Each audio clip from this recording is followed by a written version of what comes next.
À InfoSup, tout le monde est unanime, les sciences de la vie sont devenues l'apanage des filles.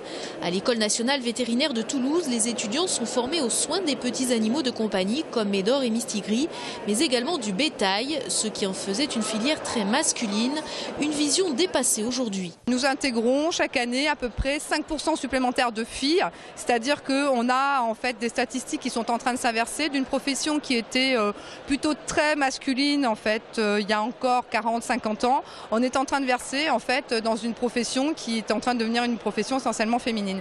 Sur l'école vétérinaire de Toulouse, toutes promotions confondues, sur les 5 années de formation, nous avons 82% de filles. Elles intègrent plus facilement les classes préparatoires avec des résultats qui sont plus uniformes, homogènes au niveau de la terminale.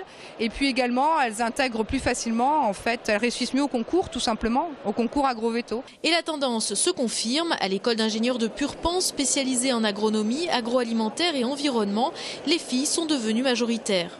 Il y a quelques années, il y a 2 ou 3 ans, on a passé la barre des 50% de filles. Et donc ça, c'est un taux qui est croissant, quoi.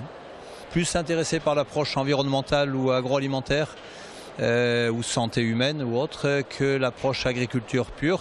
C'est vrai que ceux qui sont intéressés par le machinisme agricole, c'est plutôt des garçons. Le machinisme, mais aussi la mécanique ou l'électronique. À l'ICAM, une école d'ingénieurs généralistes, la féminisation est toute relative. 80% de garçons, 20% de filles, mais ce qu'il y avait il y a 5 ans, c'était plutôt du 85-15, et aujourd'hui, les les dernières promos sont plutôt à 20-25% de filles.